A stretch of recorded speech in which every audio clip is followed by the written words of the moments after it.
the fact that that she and Jonathan are here for the duration. It's a great addition to our little community. But she wanted this to be sort of just an informal talk rather than any kind of formal lecture. So I only have 5 slides in my PowerPoint. I'll just tell you a little bit about what I've been involved in for like the past 35 years, and a little bit about my most recent project, and then we can open it up for questions and discussion and conversation, whatever. I'd love to hear what interests you or what you're thinking about. So as Rachel said, I made Aliyah right after college in 1983, which is quite a while ago. I was born in Detroit, Michigan, and I grew up in Toledo, Ohio. So as I like to say, I went from the Midwest to the Mideast.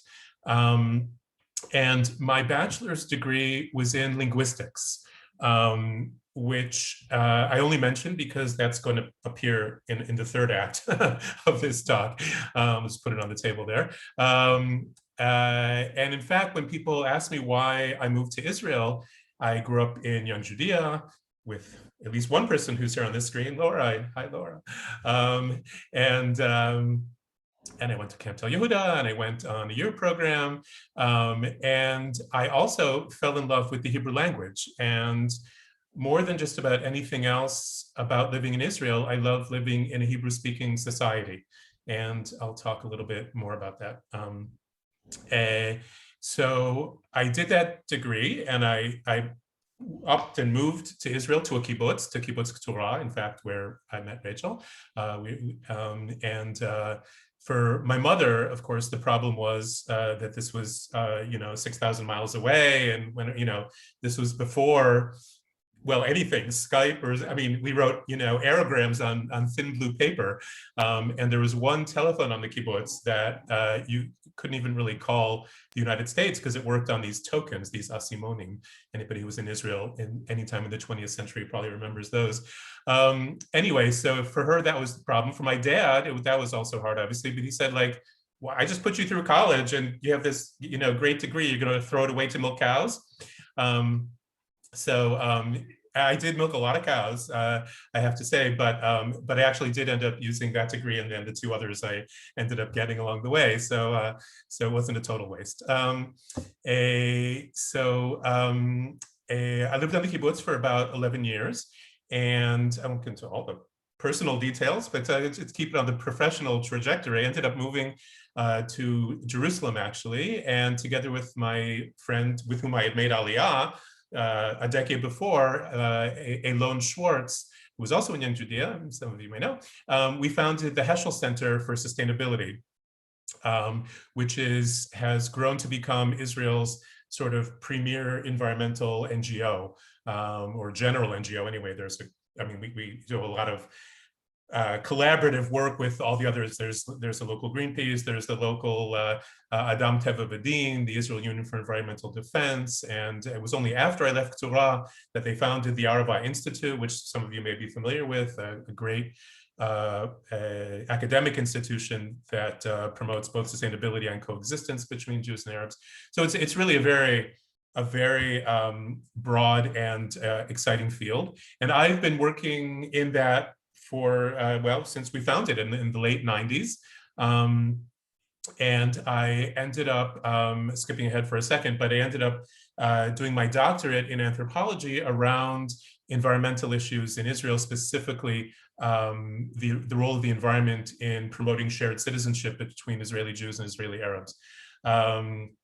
And so I can speak about that if there's interest. But along the way, sort of while I was still in kibbutz and thinking about leaving, I did a second degree in Talmudic literature, actually, at Machon Shechter, the Shechter Institute in Jerusalem, which is kind of like the Israel affiliate of the Jewish Theological Seminary. And so I've always had this kind of interest. If I did environmental work, it was really in many ways from the more humanistic side about culture and values, and much less from the sort of technical side of greenhouse gases and ppms and all the more scientific side of things, although I've picked up a little knowledge along the way on that score. And one of the first sort of big things that I did with working at the Heschel Center is I wrote a book on Judaism and the environment called The Way into Judaism and the Environment.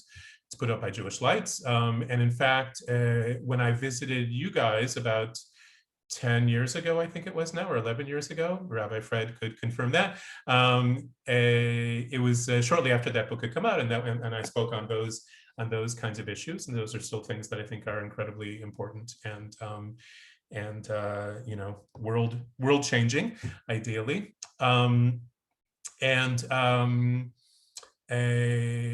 So like I said, I'm just going to touch on a bunch of things, and if there's interest in going into like what actually the Heschel Center does, then I can talk about that more. We have a great website with a lot of materials and a lot of things that talk about all the things we've been doing.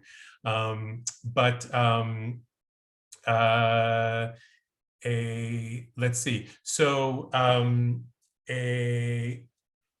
while I was still working at the Heschel Center and sort of thinking I wanted to both branch out a little bit or vary what I was doing there and also get back to my love for Jewish study and things like that, I became aware of this amazing project in Israel called, in Hebrew, Tesha Shtayim Tesha, which, if you know even a little Hebrew, knows is just the numbers 929. Okay, so 929, and in fact, if you're opposite a computer screen and you like to do this sort of thing when you're on Zoom, you can Google, you can just go straight to 929.org.il, and it should open up in English. Yeah, so Rachel is very good to put the Heschel Center link there. So that's one website. And let me just say what 929 is. 929 is a number that is not so well known in the Jewish world. It is the number of chapters in the Tanakh, okay? I guess we're very big on Parashot HaShavua, right? Reading the weekly portion, et cetera, but actually not too many Jews have actually plugged through all the way to the end there of Second Chronicles, which is the last book. But if you count up all the chapters, it's 929 chapters. And this project, the idea of the project is sort of the core part of it is to sort of do a chapter a day, like there's Daf Yomi, a daily page of Talmud. So this idea is a chapter a day of Tanakh. So if you do like 5 chapters a week and 929 chapters, it takes about 3.5 years.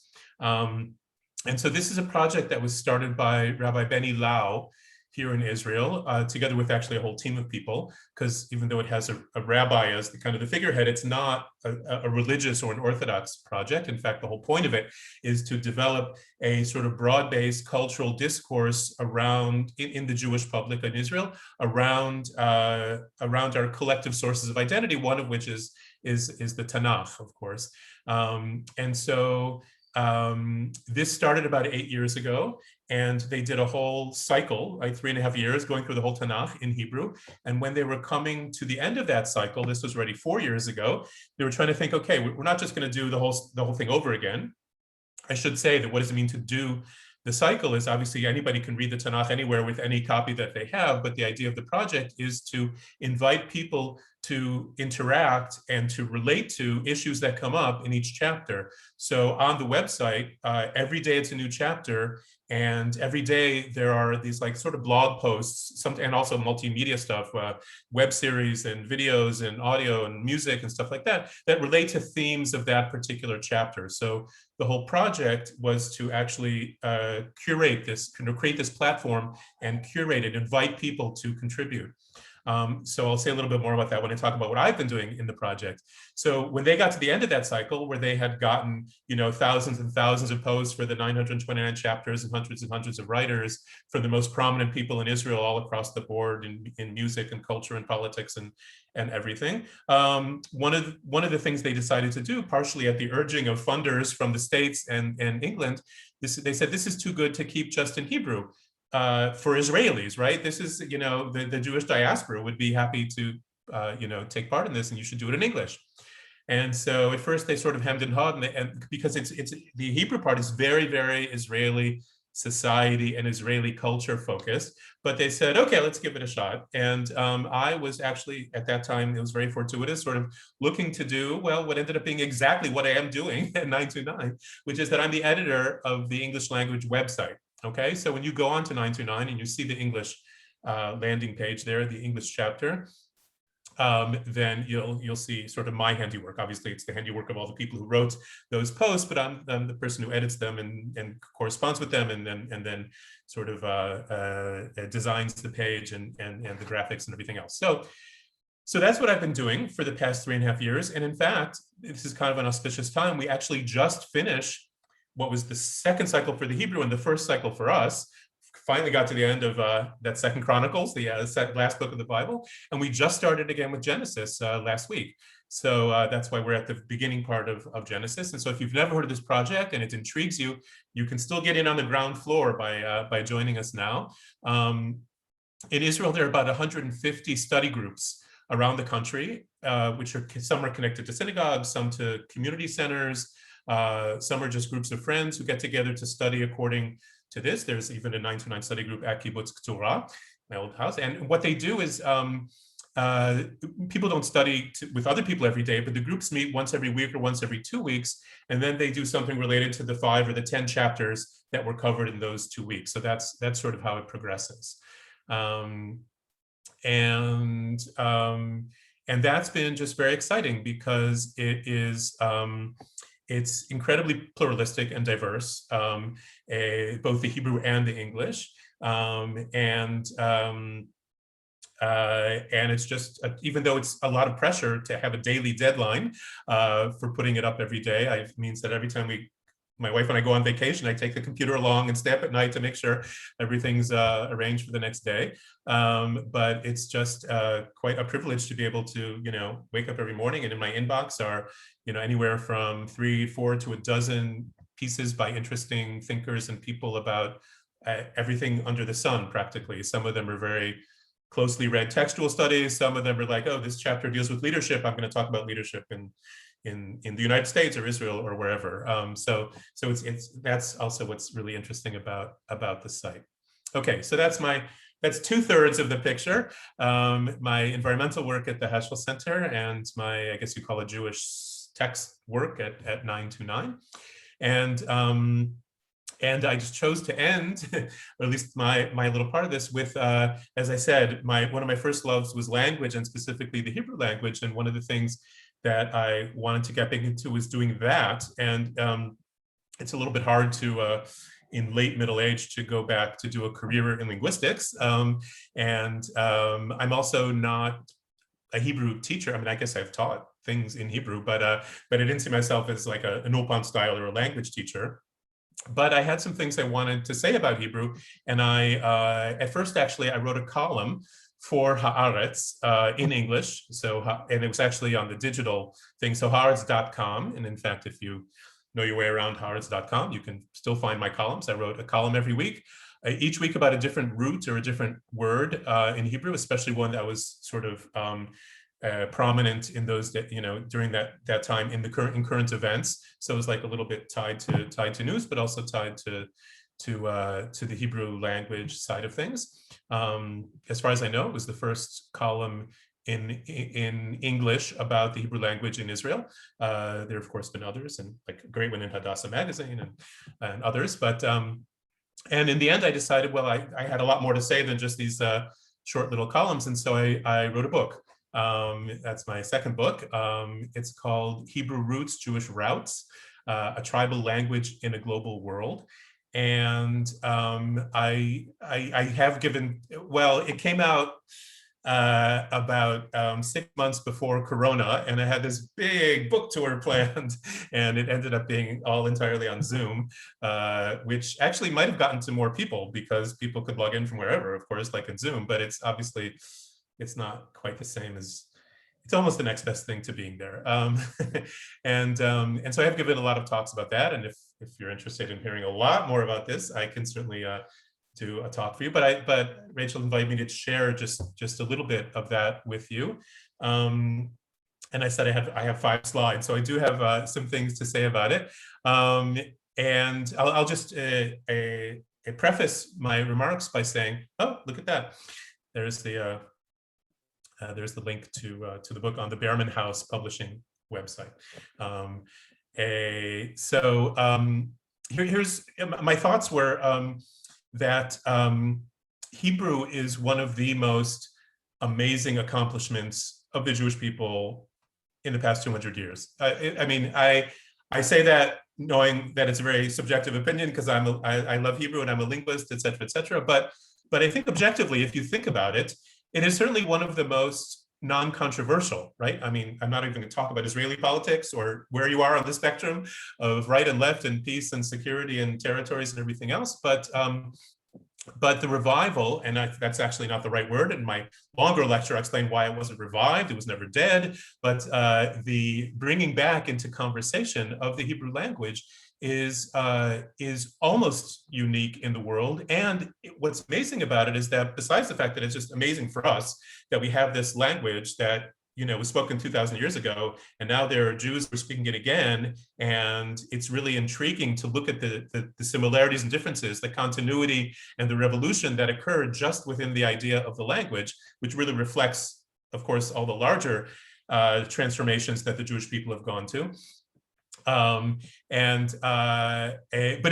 other people look at it and say, wow, this is really amazing. And there are people from Wales who are thinking about trying to figure out how to make Welsh, a more vibrant, active language there, and Aboriginal Australians who are trying to keep their languages alive. And the whole idea of an endangered language is really something that is grown in importance. And Hebrew is like a lighthouse, a beacon to these people all over the world about what can be done or how to do it. And the Hebrew Language Academy has done some amazing work with all these things that have nothing to do with Hebrew, but have to do with helping cultures survive with their languages. So just on that score, the story of Hebrew is really an amazing thing. And a sort of next to the fact that we have this amazing thing, it is also, I think, highly underappreciated. Well, I think it's underappreciated by Israelis, put it that way as well. People are living the miracle and they don't realize it, but it's certainly underappreciated, I think, by the communities, the English-speaking communities that I'm familiar with, like growing up in the United States, where studying Hebrew, teaching Hebrew, Hebrew school, day schools, there's a struggle to teach Hebrew, to give people facility in the language. And what I realized is that for many people, and I think this is true for a lot of Americans, learning a second language is hard. It takes, I don't know, something like 10,000 hours to actually feel like you have mastered a language, to be conversant in it. And of course, I was thinking about this way before there was Duolingo and all these apps that help. I don't even know how much they actually help, but I assume they're not too bad.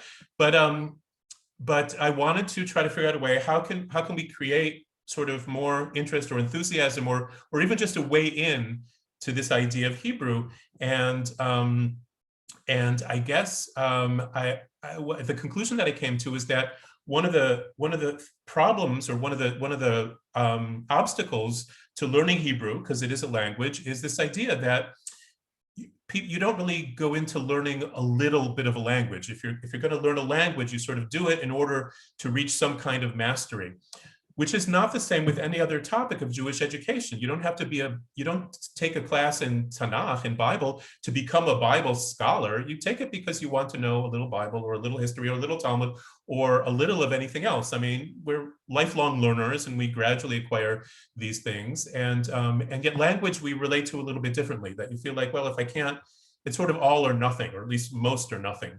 And I guess yeah, Rachel, did you want to? Anyway, Sorry, so I don't know if it's just me. It may be my end, but are other people experiencing little breakdowns in sound? Okay, so it's just me. So don't worry about it then. Keep going. You're doing great. it's the Zero Wi-Fi. Yeah. As I was saying, I just wanted to sort of put it on the table that we should treat Hebrew as a part of what it means to be, a Jewish education or an educated Jew, and the fact that you don't have to strive for fluency in order to start learning Hebrew. We usually get hung up in the grammar, right? You start learning how to conjugate verbs, and that's hard. And you learn the 7 binyanim and all these tables, and it doesn't feel like it's not the same as learning a chapter of Tanakh, where there's immediately, this content that you're grappling with. And so the focus I put in my book is on the idea of the roots, the Hebrew roots of the language. And I guess maybe I'll just jump into the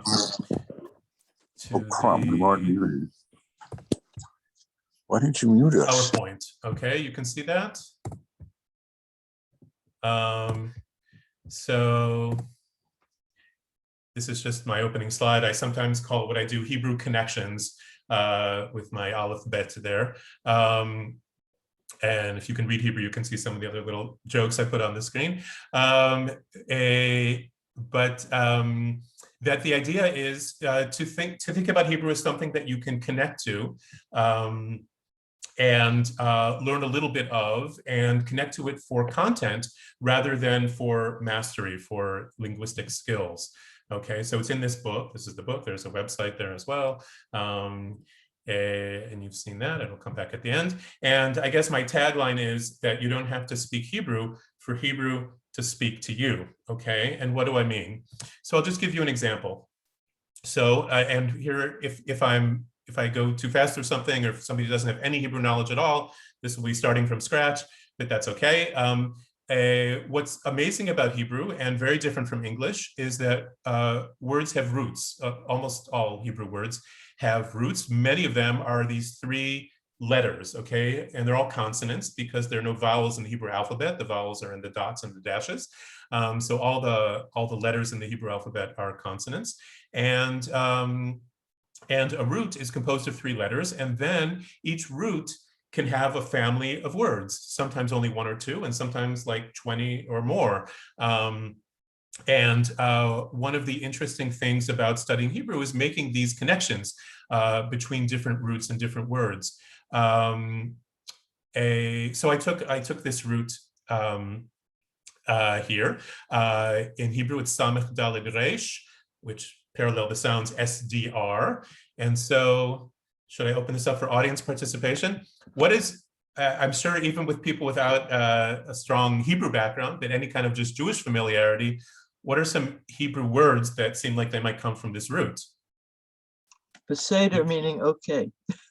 Okay, so that it's interesting. That's what I left for last. I have these coming up. So one of them is beseder, right? Beseder is, as I say, it's a whole philosophy of life here that yeah beseder, things will be okay. It is universal in Israel, meaning it's also part of Israeli, Palestinian, Arabic. They use the word beseder because they don't have a near equivalent in Arabic. So we'll come back to that. That's a very modern word. I don't think anybody ever said beseder in the Tanakh. What else? Roots. Sorry? Roots. The root. Right, but what words? Order. Yeah, the word, okay, the meaning is order, so we're going to talk about that in a second. But a Hebrew word that you're familiar with, you might meet it in the synagogue, Sidur. and you might meet it on a certain holiday. The Seder. Okay, the Seder. So I'll give you two at once, like the 2 traditional Jewishly rich words that come from this root, Samech Daled Resh. One is Sidur, or Siddur, as we sometimes say in Yiddishized Hebrew. Siddur is the prayer book, right, that we have in shul, and the Seder is the meal. And at first, if you know that the meaning of the root is order or something connected to order, it's a whole argument whether roots actually have meaning or what if you can define them, because they go off in very different directions. But what would be the connection between a book and a meal? Well, actually, the meal also has a book, but the whole idea is order, that the Sidur puts the prayers in order, the book of ordered prayer, and the Seder has 15 different parts, and so if you don't keep those straight, then it's not Seder, it's balagan, as we say in Hebrew. It's a big blooming, buzzing confusion. So Sidur and Seder are connected. And one of the things that I emphasize in the book and when I talk about Hebrew is the fact that we often talk about Hebrew as if it were one thing, but it's at least 2 things. I mean, actually, linguists can go up to 6 or 10 different stages of Hebrew. But for the purposes of the book, I talk about historical religious Hebrew, meaning the Hebrew you will meet in the Bible and in the prayer book and in the Haggadah for Pesach, et cetera, in all the pre-modern forms of Hebrew. And of course, a real linguist would say how much violence I'm doing to the concept, because biblical Hebrew is different than Mishnaic Hebrew, which is different than rabbinic, than medieval poetry Hebrew, but it doesn't matter. I'm just saying pre-modern Hebrew that was used primarily in religious sources. And so that's the Hebrew that you would meet in any kind of Jewish education. And I raise this also as a challenge for Hebrew teachers. I don't know if we have any of those here today, but it's very different if you're teaching somebody Hebrew for their bar mitzvah portion, or to have facility with the Siddur, or to sort of just feel at home in the synagogue, as opposed to if you're teaching them to order falafel or to read Haaretz, as was mentioned before. Because there are a lot of differences between those Hebrews in all the different levels of the language, the syntax, the sentence structure. I won't get into. I won't try not to bore you with too much linguistic nerdiness, but I'll come back to that, because what happens is when you look at other words that come from this root. So another one, I call this a root that bridges the gap. So there's a word sidra, or a sedra. Sometimes you call Parashat HaShavua the sedra, right? If you might be familiar with that. So a sidra, to my sons, I have twin boys, and for them, who they don't frequent the synagogue as often as I would like, but put that aside, they don't come to shul that often. But for them, a sidra is Netflix. It's a series. Okay, a sidra is a series of things, and in fact, each sidra has episodes which are called prakim, right? A perek. So you have this ancient sidra, like the weekly portion, each of which has the chapters in the book, and you have this modern sidra, which can be, I don't know, most recently we're watching Succession, and whatever. We have our, everyone has their favorite series, but and you can watch them one after the other, you can binge them all together, but they have their prakim. So this is a word, right? All these are the same root, but this is a word that was used in one sense in pre-modern Hebrew and has been sort of repurposed for modern conversational Israeli Hebrew. Which I just think is one of the most fascinating things. And there are plenty of words that have this characteristic. They sort of had one life in ancient Hebrew, in religious Hebrew, and they've been reincarnated into something else. Probably the most famous example that everybody gives is the word chashmal, which means electricity, or is used in contemporary Israeli Hebrew to mean electricity. When the prophet Ezekiel used it in his mystical vision, I mean, it was a mystical vision. Who knows what he was talking about? But it was some kind of, a flashy kind of celestial event. And so that was, as I say, repurposed because we needed a modern Hebrew word for electricity. And part of the fascinating story of this, of this bringing the language back into conversational use was the people, such as Eliezer ben Yehuda, who is one of my personal all-time heroes. I was completely mishuga, crazy out of his gourd, but he was definitely the inspiration for a lot of these new coinages, because you're bringing a language that hasn't really been used. It's certainly not in spoken terms. It was used literarily, but into the modern world. Think about all the technological innovations, in the early 20th century, et cetera, et cetera. So that whole story of how they found the words, they go back to traditional Hebrew roots. They use Semitic roots that they knew from Arabic. They brought in words wholesale from other languages. The word for hairbrush is mivreshet. Okay, that seems like a very normal, regular Israeli word, mivreshet, but the root is brush, bet resh shin from English, okay? And there are plenty of other examples like that.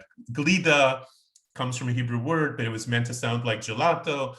All kinds of interesting examples. Okay, so moving right in. As you can see, I could talk about this for a long time. I'm gonna bring this to a close and open it up if you have questions or comments, just to show some other reflexes of this root.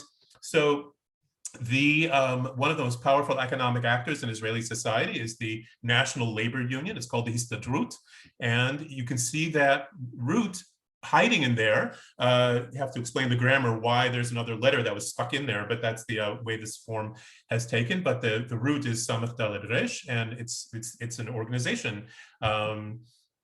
And so obviously connected to order. And the last one, which was first mentioned, right? Beseder. How are things? The beseder means, is everything okay? It's a one-word question, and you get a one-word answer, beseder, or a two-word answer, beseder gamur, totally fine. It's a question, it's an answer, it's an expletive, and it's a complete philosophy of life that everything will be beseder. I'll just finish this up because I happen to have this great picture of President Herzog. He was actually at the time the head of the Safnut, the Jewish agency, when he did this, but now I can write that he was the president. And he had, I quote him in the book because he is a big fan of the use of Hebrew, of trying to bring it more into different kinds of use, not just Ulpan style learning. But he talks about Hebrew as being a rare and sacred national treasure. We must return to our treasure. Hebrew can be a common denominator of all Jews from all streams of Judaism and of affiliated or non-affiliated Jews. Our beautiful language can serve as a tool for unity.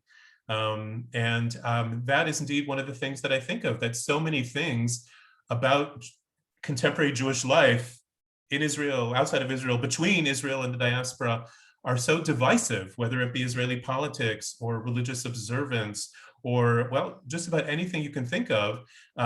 Hebrew is there, that's accessible, I think, to everyone. And at first, when I did this, I actually was not a big fan of Yiddish, right? I grew up with a little Yiddish from my grandparents, and my parents spoke it as a secret language, of course, between them, so I never learned it. But I thought, oh, Hebrew is much more important than Yiddish, etc.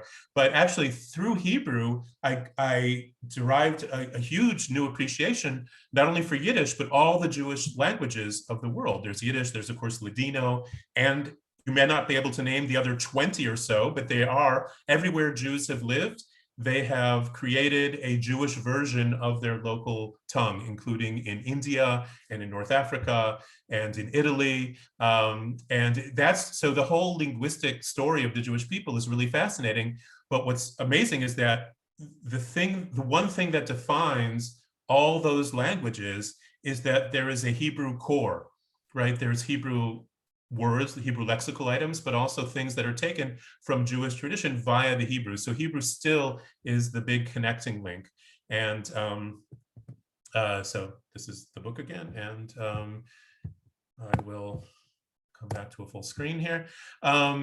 And so that's all I wanted to say today about the things that I've been excited about recently is trying to get people to think a little bit differently about Hebrew and what role it can play in their lives, in the lives of Jewish communities, et cetera, et cetera. So thank you for being patient with me this morning, and that's all I'm going to say. So I'm going to turn it back to Rachel or over to you. Questions, comments, etc. Great. Thank you so much. And what a wonderful visual you just gave us also. So we could see it all sort of as you were explaining it. I just wanted to pile on, if I can say it that way. I don't expect everybody to be reading my probably overly voluminous blog that I've been writing, but the last submission that I sent included a little chunk about just being in a place where you can see a language developing right in front of your eyes, and how miraculous that is, to me at least, and I think to others. And there was something you said, Jeremy, in just the last few minutes about Israelis. I mean, I sort of listen to them speaking, and I'm every few times I sort of caught up and just like, do you realize how miraculous it is that you're all speaking this language? It's extraordinary. Yes. And then I sort of slap myself back to reality and try to pay attention to what they're actually saying instead of getting lost in just the romance of how amazing it is. All languages are beautiful. English is magnificent also. No question. But our connection to Hebrew as a people is unique for us, for our people. It's our language. And as Jeremy is pointing out, and of course many others have as well, the way it was, I hear you, Jeremy, saying you don't want to use the word revival, but sort of reinvented, if I could use that word, is I think unique in perhaps the history of humanity. I wanted to point out a book that I've spoken to a few of you about by Hillel Halkin, who is another speaker that I'm planning to include in this short series that we've put together. He also lives right outside now of Zichron Yaakov, and he released a book that was a collection of his essays about the development of modern Hebrew from the, let's say, the early 19th century all the way into the middle of the 20th century. And I'll tell you all, I picked it up thinking, on those nights that I can't get myself to sleep through the night, I'll have something on my bedside that I can read that will kind of just keep me calm, because frankly, how interesting could a book about language possibly be? And Yeah, there I gosh. would be. How interesting could it possibly be? Yeah, but I could not put it down. I could not put it down because the way he illustrates, the way each one of these writers took up a project that was so unlikely and with such a tiny audience, really. I mean, because we're a tiny minority of the world population to begin with. And at that time, most people didn't speak modern Hebrew. It hadn't really fully arrived yet. So if you're looking for a good read, I will put that in the chat also. It's called The Lady Hebrew and Her Lovers of Zion. Just includes a wonderful essay on many of those visionaries, including Eliezer ben Yehuda, who, as we know, was kind of meshugal davar, as they say, like so crazy about his commitment to developing this thing that he even, when his children started to arrive, when he became a dad, he agreed that he would only speak to them in Hebrew, which is remarkable because really there weren't that many people speaking Hebrew yet. And that takes some kind of commitment. But when you listen to that story and some of the things that Jeremy's been talking about, and then you go out and try to, as I like to say, order a decaf soy latte, lakachat, as we say, to go, it's incredible. Like it's even something mundane like that. So I guess I'm looking at you, Mim, especially, and feeling like I want to say something else about how much the Reconstructionist movement, the Reconstructing Judaism from its inception, has been committed to the development, the evolution, the support of Jewish culture. And I don't think there's any doubt that Hebrew language is one of the absolute pillars, maybe the main pillar of Jewish culture.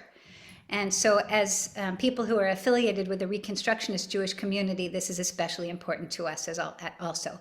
Not just the way we write our prayers in the Siddur, which is a point of special interest for us, but also, as we've done in our community, learning some modern Hebrew literature, learning some Hebrew poetry, etc. It's such an important element of who we are as a people. And to be able to participate in its evolution, for me, as you can see, I can hardly stop foaming at the mouth here, being in a place where I'm watching it, just burst into new places is really pretty special. Okay, that's my little speech. Let me see if there are people, anybody have specific questions for Jeremy about the work he's doing on the challenge of teaching Hebrew and working on it through these roots. And by the way, I do want to add, I was very excited to see Jeremy's book because I sort of made some attempts in a much smaller way in some of the same, method, the same shita, if you want, with Myrna Seidman and later with Audrey Lyon in our work with Yesodot Halimud and trying to teach a root per class. Like we'd have a root word per class and try to show, okay, this can be understood in all these different ways. Okay, so I see some questions coming into the chat, and Marcy Greenstein, our co-president, thank you.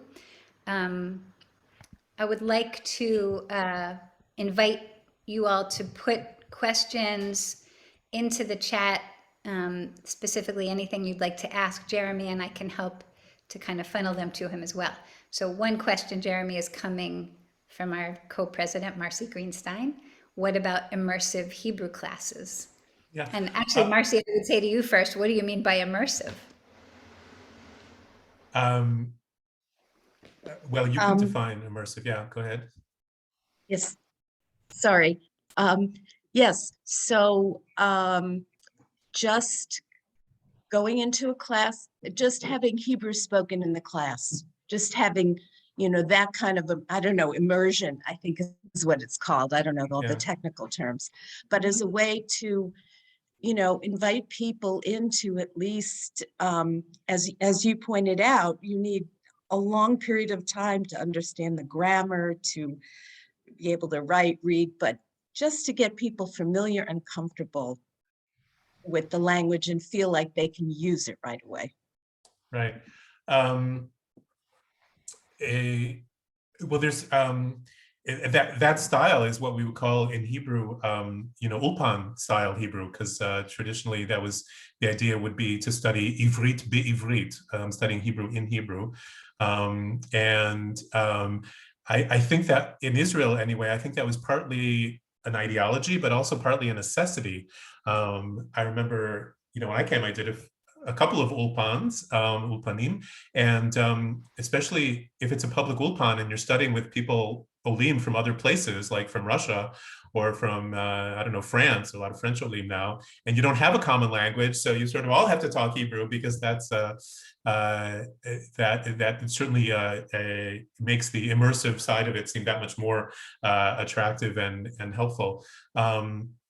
I have to say I'm not like a pedagogical expert about Hebrew teaching, and although I have because of the book and connections that I've made, I'm helping out a little bit at this great organization called Hebrew at the Center, HATC, which promotes Hebrew language study in all different Jewish educational frameworks around the country, and so they have a lot of great materials and advice and people who do that. So I think my opinion is that it's great. I mean, the gold standard is, of course, to interact as much as possible with the language and to acquire as much facility as possible. My book is actually for people who, for whatever reason, that's not necessarily an option, or they've tried and it hasn't worked, or even people who do speak Hebrew actually, or who are on their way to that, and they want a lot more of the sort of the backstory or the cultural context of Hebrew as a language. So the book is very good for that. But I think immersive is probably better than just doing an hour or two a week in a very superficial way. If what you want to do is to acquire facility in the language. Yeah, I want to just add on to that. I don't know. We have too many people in this group to ask individuals, but I know at least my experience of language learning, certainly Hebrew and other languages that I've tried to learn, is I need to sort of feel the music of it. Like if I'm just learning vocabulary and grammar, I won't grasp it very well. But if I can be in a place where I can just hear it a little bit and kind of get the idea of how it works, which is the advantage of that immersive experience. It's hard to pull off in a place where it's not spoken regularly, but it certainly makes a huge difference. Mim is asking about the device or the grammatical variability of what we call ketiv maleh. Jeremy, do you want to explain what that is, and then? Okay. Okay, so if you don't know any Hebrew at all, this might be a little bit hard to visualize, but if you know even a little Hebrew, then it's clear. As I said before, the Hebrew alphabet is only consonants. The vowels are in these dots and dashes, which were invented only about 1,000 years ago, which is pretty late in the game as far as the language, the written language goes. In contemporary Hebrew, if you pick up a newspaper, for instance, you'll see that there are no vowels. There aren't those dots and dashes. You just have the consonants of the word, which actually makes it very hard one of the big challenges in learning to read Hebrew is to learn to read regular Israeli style Hebrew, because you feel like you have to know what's already what the words are before you actually read them, which is very different than even English, which is hard, but certainly like Spanish or things that have easier spelling systems. So one way of doing that is actually writing out with all the vowels, and including sometimes extra letters in the word that help tell you how to pronounce it. So for instance, all poetry in Hebrew, even in the newspapers, is written with full vowels and everything, because it's very important to read correctly, and sometimes poets will want to do interesting things with the way they are writing the words. So So with everything all included, it's called Ktiv Maleh, the full writing, as opposed to Ktiv Chaser, which is writing without those things. And I was guess trying to think of an example of I was trying to think of an example of something I could put in the chat. Can I just insert something here to make it Yeah. a little clear what my question is? I've been studying Hebrew and I've also been teaching Hebrew. Okay. And I'm old, so you got to understand, I learned the conventional way with vowels, and only gradually, very gradually moved to be able to read anything without vowels. And you're right, you have to know what you're reading, otherwise you can't read it. The problem I see, two things. One is I've tutored our grandkids who have gone to Schechter schools, and they have forgotten how to use vowels. It got to the point they were under so much pressure from the Israeli parents to move to this non-vowel way of writing that when they came to studying for bar mitzvah, they had totally forgotten how to do it. They simply could not read a chapter in Chumash, had to be retaught how to do it, which is a big pain. The other thing I found is the Ktiv Maleh is inconsistent. They'll throw in a yud, like you did for Sidur, which doesn't belong there really, and how do you teach about roots when you throw in the yud that isn't part of the root? Not to mention the fact that it's the only vowel you add. You don't add aleph for an ah. You don't add ayins for an el like in Yiddish. You only add yuds for e. So sometimes it's there. Sometimes it's a help. Or a vav for a vav for an o. u, right? You make double vavs a lot now because you want to say vu, So but sometimes it's there and sometimes it isn't. You can't count on having a helper letter. It's only sometimes there. So I just wondered, is this system, which is a partial addition of letters as vowels, a help, or does it just confuse everybody? I mean, I realize it doesn't confuse Israelis, but it certainly confuses Americans. I can tell you that. It sounds like somebody wrote here as who is a language pedagogue. Who is that in the chat? Yeah, Phyllis. Yeah. Maybe Phyllis, you want to relate to that? If you have. I don't know. I think this community knows me well enough, and I have been an informal student of Miriam's and not read your book, Jeremy, but sometimes we teach the way we were taught.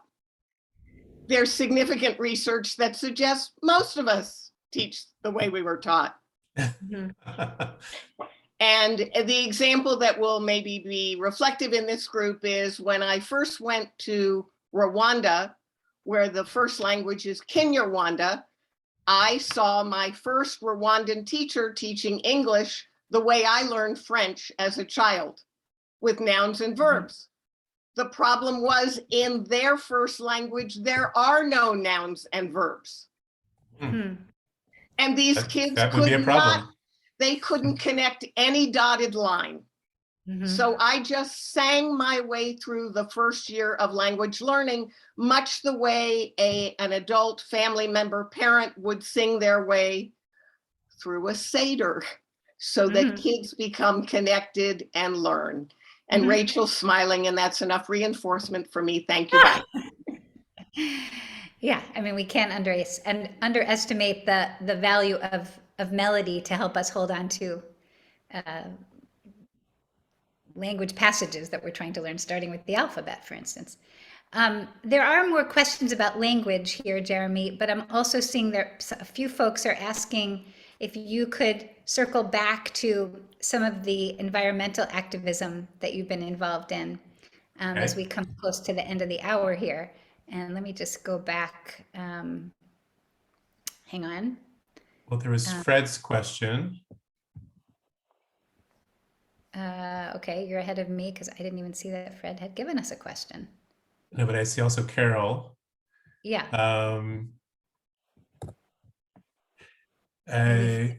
Privately, because I'm not seeing it here. Back to the Heschel Center work. What has the impact of the work that you and Elon Schwartz have done since the center's inception? Or if you want to say a few words about that.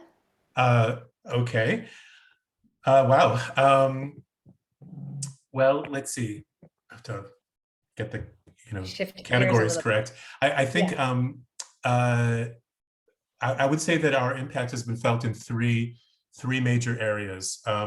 One has been leadership development. That's one of the things that I personally have been most involved in specifically in the Heschel Center. Every year for the past 21 years, we've had an Environmental Leaders Fellow program, which is a year-long program for mid-career professionals here in Israel. And one of the amazing achievements of the program is that we have been able to get to a wide range of people, not only from the civil society, NGOs, social change work, but also in public sector. We have the current Minister of Health, Nitzan Horowitz, is a graduate of the Fellows Program. Former MK, member of Knesset, Dov Hanin, was in our very first cohort. We have a few other Knesset members, as well as some pretty high-ranking officials in government ministries. And our big achievement, I think, has also been in the private sector with people from industry, including Israel's heavy industry. And unfortunately, I can't claim too many successes. We haven't transformed the mining operations of the Dead Sea, but we do have some people who are a lot more sensitive now to some of the issues that they're dealing with there, and they're part of the network of fellows, which is one of the exciting things. And that has actually every year there's been sort of new progress in terms of new areas, most recently into the world of finance, of ESG, environmental sustainability, governance kinds of things in the corporate world here, as well as risk management and investments. There's all kinds of interesting people who have come to us to say, what's the sustainability thing that we've been hearing about? I hear there's an issue in the world called global warming. So part of our successes have definitely been through our own work, but a big part has been that the world has changed. I mean, a little girl named Greta has done a lot more for the public profile of the climate crisis than anything we ever did in here, but we have become the address for people who want to find out what we can actually do. One of the big issues in Israel is actually not climate denial, like you have in the States, and I won't get into any politics and stuff, but it's more climate apathy, or feeling like, well, Israel is a country of 8 million people in a world of 8 billion. So what does it possibly matter if we reduce our greenhouse gases? And our answer to that, and the answer of a lot of people to that, is that, well, it's first of all, it's important in the world to be part of the solution, not part of the problem. I mean, on any kind of moral analysis of any issue. So we have to walk our talk. But Israel, as being the startup nation and as being one of the world leaders in innovation on a wide range of fronts, not just high tech, but green tech and clean tech and climate tech and water tech and all those kinds of things, Israel totally punch above our weight, as the saying goes. And if we can incentivize innovation in those areas and provide solutions to the world, not only will that be a much greater contribution to solving climate change than just reducing our own emissions, but it will also be an incredible contribution to Israeli society. So that's sort of the line that we give. So we do leadership development. We've done a huge amount of work on the local level, basically translating the whole idea of sustainability into concrete programs and practices that are implemented by municipalities and regional authorities regarding waste treatment and transportation policy and a whole urban planning. I mean, a whole range of things. And our most recent development, which I'm really excited about, is a project we call ENZO, which is NZO, which stands for net zero emissions, I guess, or net zero, but also it's meant to refer to the Hebrew phrase Enzo Agada. It's not a myth, or it's not a legend, so that it's something real. Basically, it's a group of a couple dozen scientists who we have gathered, and a few high-tech people who've been very concerned and did some very nice exits and have a little money to put into this, to basically do the math, which is a lot of math, a lot of numbers crunching, and not just the technical side, but investigating all kinds of areas like agrovoltaics, which is putting solar power in, combining it with agricultural fields, and all kinds of innovative areas to basically to convince the Israeli government that we can go to, well, the goal is net zero, carbon neutral by the year 2050 and over 50% by the year 2030.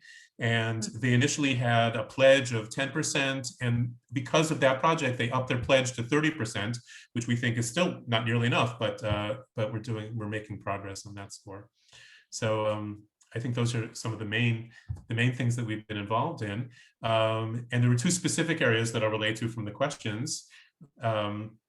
One is this whole question of, like I said, I did a little work on the environment as a focus for shared citizenship between Israeli Jews and Israeli Arabs.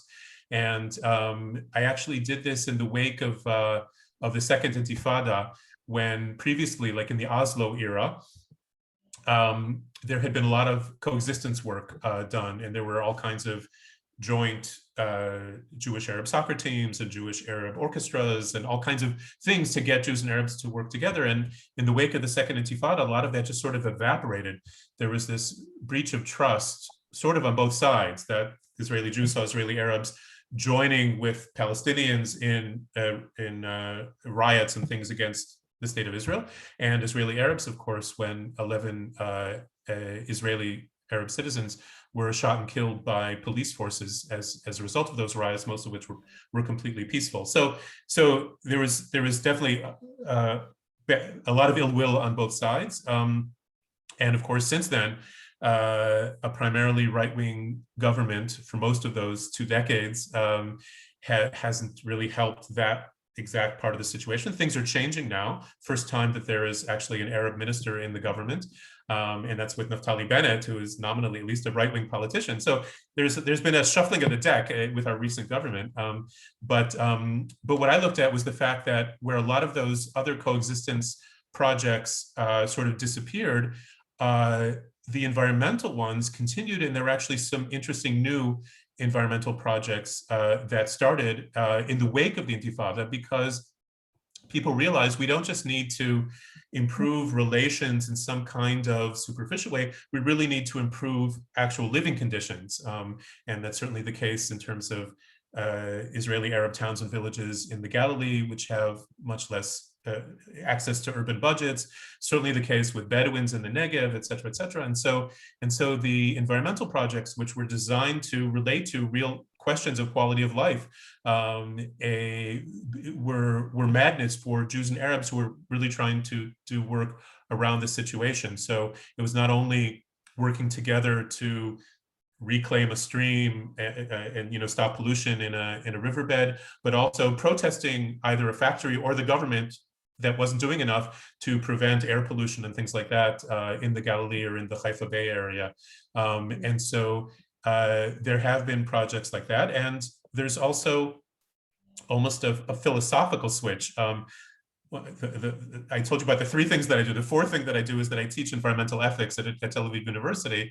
And so sometimes I get a little carried away with that. But the idea that it used to be the case that the environment, when people said environmental issues, they would think, oh, that's about trees and flowers, and it's about what middle class, what are called post-materialist people. People don't have to worry about where their next meal is coming from, or things like that. They're the ones who worry about that. But there's this thing that's not so new anymore. It's a little bit newer here than in the States, called environmental justice. The fact that the differential exposure to environmental risks or the differential access to environmental goods is sometimes so extreme that there's been this confluence of issues between what had previously been just environmental issues and what have been considered only social issues.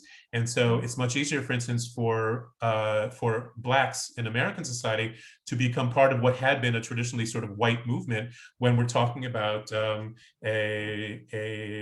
exposure to toxic waste dumps, which is far more prevalent among populations of color, et cetera, et cetera. And the same thing here, that Israeli Arabs realized that there were issues about access to urban planning tools, to open spaces and things like that. They realized that there is a natural alliance here that can be made between the traditional environmental movement, who is opening up its doors to more social issues, and those populations, and not just Israeli Arabs, but there's a famous example in Jerusalem. If you've ever been to the south of Jerusalem, there's this sort of triangle of land that's called Emek HaTzvaim, the Valley of the Gazelles, which is near the neighborhood known as the Katamonim.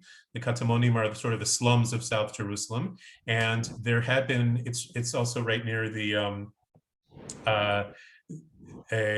big apartment buildings that were built under Ehud Olmart's regime. He was ended up being put in jail for the what's the word, the corruption and graft around those projects. So there was additional projects to take this bit of open space where in fact a herd of gazelles actually live sort of in the center of this very urban area, and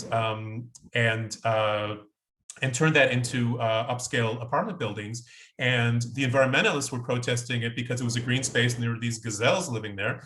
And the local residents of the Katamonim, most of whom were Jews from Arab countries. In fact, if you've heard of the Israeli Black Panthers from the 70s, the radical Mizrahi activists, many of them live there. And so they realized that this was something else that the Israeli establishment or the Ashkenazi hierarchy, whatever, was doing to them. And so there was this amazing coalition to fight the luxury apartment buildings that was from the Society for the Protection of Nature in Israel, the SPNI, and the local neighborhood activists.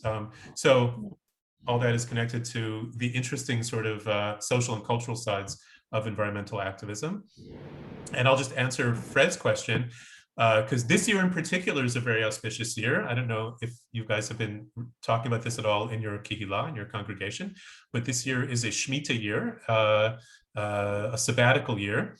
Oh, okay, see the hands going. Okay, good. That's my excuse for what? Just making a joke.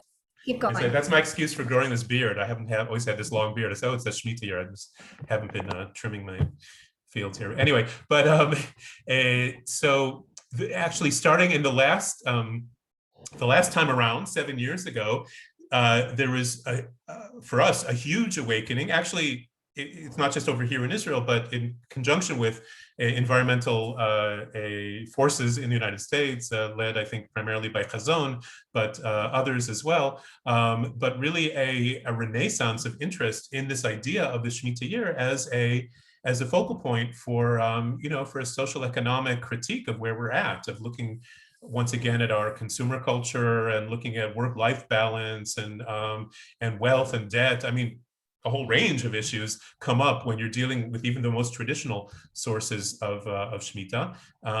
And so if you've been dealing with that, so I don't need to explain that to you. But there have been some really interesting initiatives here. And it's spearheaded by actually a fellow of ours. So one of the things when I talk about fellows, it's not just the members of Knesset, it's also social activists doing interesting things. But the initiative is called Shemitah Yisraelit, which of course means Israeli Shemitah. But to the Israeli ear, what that says is not just, oh, Shemitah in the state of Israel, which of course could mean a whole range of things, but it's Israeli Shemitah. It's not just a Jewish Shemitah. It's not just some kind of traditional religious, how exactly are we going to leave these lands fallow and what are we going to eat? It's like, we live in the state of Israel, the sovereign state of Israel in the 21st century. What would an Israeli Shemitah look like if we're talking about this whole range of issues? And yes, it is certainly about regenerative agriculture, but it also, for many people, it's about a whole host of other things as well. So just one really great example from the last time around, which I think they're doing again, is there are definitely people who are stuck in a cycle of poverty because of what you might call structural debt. People who have debts to their city taxes are in arrears, or they have longstanding debts to the utilities, to the electric company, etc. And so there are also plenty of people who would want to observe Shemitah, the economic side of Shemitah, by forgiving debts, but most people have not loaned money to other people. And so And so they can't fulfill that mitzvah of forgiving a debt if they never gave a loan to somebody that didn't ask it to be repaid. And so the initiative was started to help these people who had these debts by saying, okay, the people who are in debt will pay 1/3. The institutions to whom they are indebted, whether it's the municipality or the electric company, etc., will forgive 1/3 of the debt. And the incentive for them doing this was that they're going to get 2/3 of the payment as opposed to probably nothing, which is what they would get when people can't pay their bills. And then the last third was going to come from a collection of people who would give money to this, and that would be like as a loan, but it would then be forgiven as a way of fulfilling the mitzvah of Shemitah. 30 million shekels of debts were fixed with this mechanism. 10,000 households of people were sort of, I don't know if they were officially out of the cycle of poverty, but these debts that had been hanging over their heads were solved through this initiative that was inspired by Shemitah. So there's some really amazing, really wide scale things that are going on. Wow, thank you. And thank you for connecting the dots there. Shemitah is certainly something that Rabbi Fred has taught us a lot about over many years, over several cycles of the Shemitah already, and searching for how that set of concepts gets translated to something real is helpful and inspiring, and just helps sort of bring the idea into something that's a little more graspable. So oftentimes it's such a beautiful idea, but often feels inaccessible. So really, really exciting to hear, as you're saying, not only how it has manifested in modern Jewish life, but in a specifically Israeli society. Wonderful. Jeremy, thank you so much. I mean, there's obviously a lot more we could talk about, but thank you for giving us at least a taste. Thanks for the opportunity. I don't know if before we say this, at least momentary farewell to Jeremy, if there maybe one last question, if somebody has. There were a couple of other things that came up here in the chat. I think there's such rich questions here. Go ahead. Somebody is about to say something, I think. Yeah, I have a question. Could Jeremy explain why he thinks that Jewish people in all these different countries develop their own languages based on Hebrew, rather than just focusing on the native tongues of the countries that they were in? I was wondering, why do you think this happened? Because it's obviously very widespread. It's a good question. I think I deal with it in chapter 4. No, I do relate to that question. Interestingly, traditionally, the short answer to your question is that I think it has to do with a lack of total integration and what is essentially anti-Semitism, or at least the separation of populations. You have to, if you think about the image of a classic shtetl, to use the example, but it could be a village in the Atlas Mountains of Morocco or other places. But Jews lived in what were relatively insular communities, and Hebrew was taught to boys primarily. Girls didn't usually go to cheder and get a Hebrew education, so they had the Hebrew, which was used almost exclusively in the synagogue and the Beit Midrash, right, for prayer and study. And the language of the home, the Mama Lashon, was of course Yiddish or the other Jewish languages, which was often the only language that women spoke. Unless, of course, these weren't totally isolated, right? There were people still did, especially the men who had commercial interests. They did work. They would meet non-Jews either through their economic life, or in the neighborhood pub. There are all kinds of Hasidic stories about Hasidim going and drinking whiskey with non-Jews. And so I'm sure they had facility with the languages, the surrounding languages, right? They couldn't have spoken to them just in Yiddish, right? But But that kind of multilingual atmosphere of having a language in the home and a language there and a language outside, I think just naturally led to people creating these combinations. A really interesting work on this topic is done from a former student of mine, Sarah Bunim Ben-Or, who's a professor at Hebrew Union College in Los Angeles, and her specialty is Jewish languages, and her special subspecialty is American Jewish English. Okay, Heblish or Yinglish or Yeshivish. But if you're wondering why did this happen 1,000 years ago in Ashkenaz, the answer is, well, it's also happening today in America. And she has some great work on that. And so you can check out, there's a website on Jewish languages, which has a lot of interesting information about that. Great, great. Thank you so much. It'd be interesting to see what work has been done on what did you call it? American Jewish. Well, I think it's in its extreme form, it's yeshivish, because it's sort of the more religious you are, or living in a yeshiva-defined world, like the more you have this kind of really third Hebrew, third Yiddish, third Aramaic, third English kind of language. It's but I know many people who throw all kinds of Jewish words into their speech without thinking about it, and then don't realize when they're saying something that some non-Jewish person wouldn't necessarily understand. So there's that as well. Yeah, I know. I still sometimes feel sort of pleasantly surprised when I hear, like, oh, there they are on NPR using the word, I don't know, fill in the blank. There's various words that have just found their way into the sort of the public lexicon, and I feel like, wow, that used to be ours, and now it's everyone's.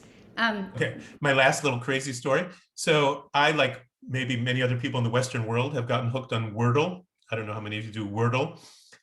So I do Wordle, but I also do Miduyeket, which is the Hebrew version. If you know any Hebrew, you might like Miduyeket. That's the website. It's exactly the same thing.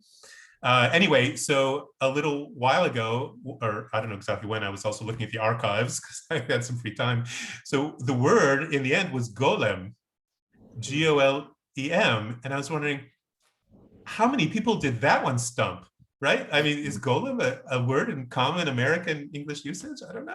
But yeah, there you go. Right. That's exactly what I mean. That kind of example. You know, I noticed that Rachel Maddow has one of the largest viewership, audiences.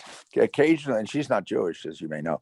She occasionally throws in a Yiddish word, which is so interesting. I often wonder what her audience, non-Jewish audience, if they have any idea, like Mishigas or or sometimes words that are even less common than that, which is always a delight for me. But yeah, it's fun when we hear those. I don't know Rachel Maddow, but I just feel certain that if we dug into her family tree, we would figure out that she's actually cousin Rachel, as we like to say in our house. Well, I think her father is Jewish. Oh yeah. Yeah, there was somebody. Yeah, somebody very close her in grandfather. line. Her grandfather. Okay. Maddow, maybe I don't know. Okay. Well, anyway, everybody, it's really wonderful to be together with all of you. I just want to be respectful of time. I was going to save just the last few minutes for just kind of schmoozing and anything you'd like to check in about. Jeremy, we'd love it if you'd hang in there with us, and you also don't have to if you've got other things pulling on your time. It's now the sun has truly fully gone down here in Yaakov, and it's coming on dinner time shortly, or I think so anyway. So let me just say formally, thank you so much to you, Jeremy, for being with us and sharing a little bit of the enormous array of things that you've got your fingers and your amazing mind involved in. We look forward to getting to know this book of yours. Anybody who's thinking about joining in Yesodot Halimud next time we offer it, it's going to be on our list. Required reading, I hope. Yeah. Required reading, absolutely. I'm going to stay on just to schmooze and say hi. And everybody else, you're welcome to stay on, but please do not feel any pressure if your morning brunch is calling you or whatever else you've got going on. No problem at all. And we will be in touch.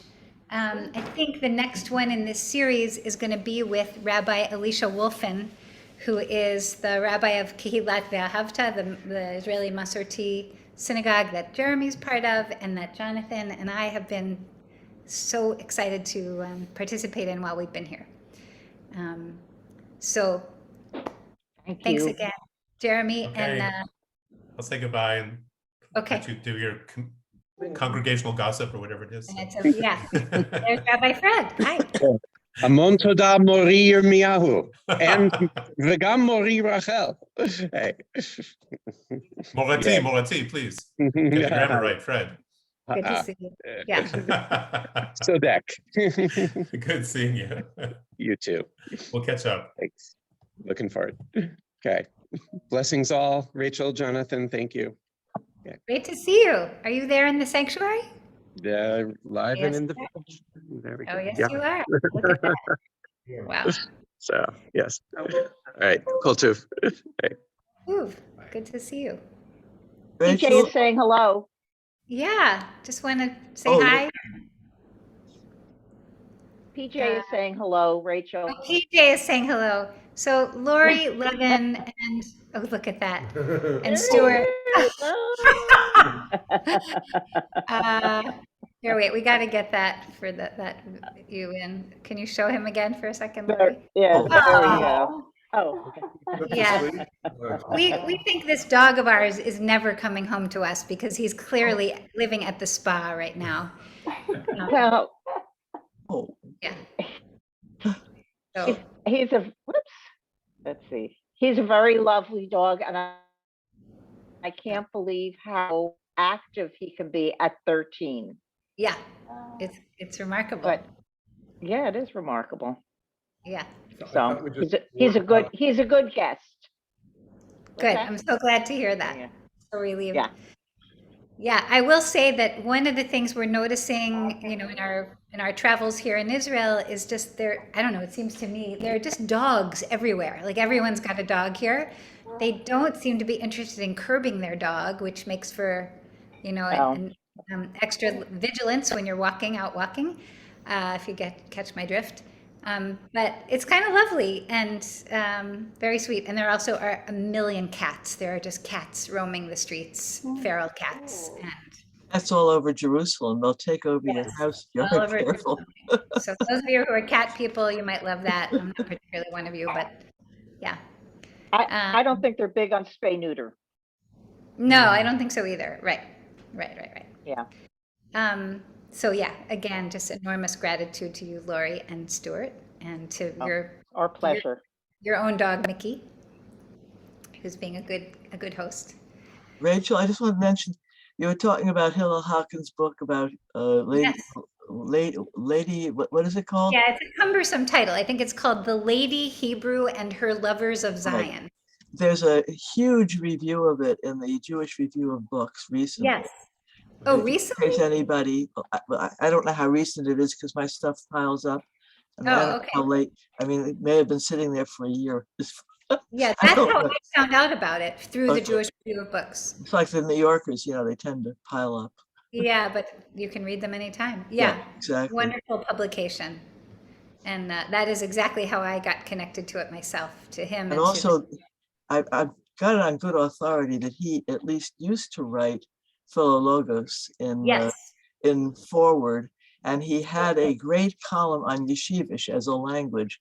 And so if that. you Yeah, possibly dig it up somewhere. No, he was the author of Philologos, Lover of Language. It was Forward. I thought it was in Moment. I thought Moment magazine. No, it was in the Forward, and then he switched to Mosaic, and I lost track. Mosaic. Okay. Yeah, and then there was this big moment where he revealed the truth that he was the writer, because it was hidden. It was a secret for a long time. But yeah, he wrote this column about Hebrew language. So yeah, it's been interesting getting to know him, and I look forward to a chance to talk with him with all of you. I hope everyone is hanging in there. I believe spring is really truly around the corner. I bet it is. It is. It's coming. It's already the end of February. So that means that we're going on March and I just wanted to say, Rachel, hi to you and Jonathan. And I really appreciate your blog.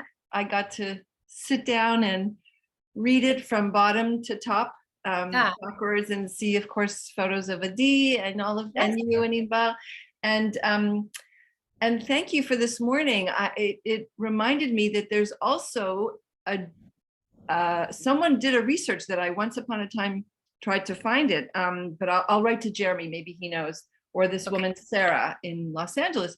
There's a, I don't know how to say it, but the Jewish people in Montreal also have a certain grammatical way of speaking English that came from, I understand, from Eastern Europe.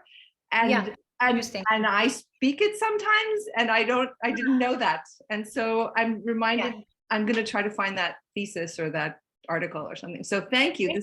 Great. That would be interesting to see. Back to my roots, some of my roots too. Yeah. So, as I was listening to what Jeremy was saying in response to Dwight's question, just the last few minutes, I was smiling to myself. You know, I think, at least I imagine that part of why these different dialects developed is not only the external negative pressure to have a, you know, an insular culture, but also kind of the delight of having your own private inner way of communicating. And I had to laugh because I often feel like Jonathan and I have our own family dialect of Hebrew, which is our mashup of trying to communicate with each other when we don't want the kids to understand, or we don't think we want whoever it is to understand. While we've been here several times, I've caught myself about to say something to him in Hebrew, thinking that it would be private, and realizing not so much. Not private at all. So I better start learning more Spanish or French or something else. Yeah, you can't do that in New York City either. You got to be very careful in New York City. Don't think there's any language you can talk that's going to be a secret. That someone's not going to understand. That's right. Yeah. Well, everybody have a good day. Please stay well. Adat Shalom has been doing a good job, as I believe, keeping well, and I hope it continues as we now transition into being together more in person. I'm excited about that, and I will be in touch again. Thank you. Great seeing you. Great Great seeing to see you.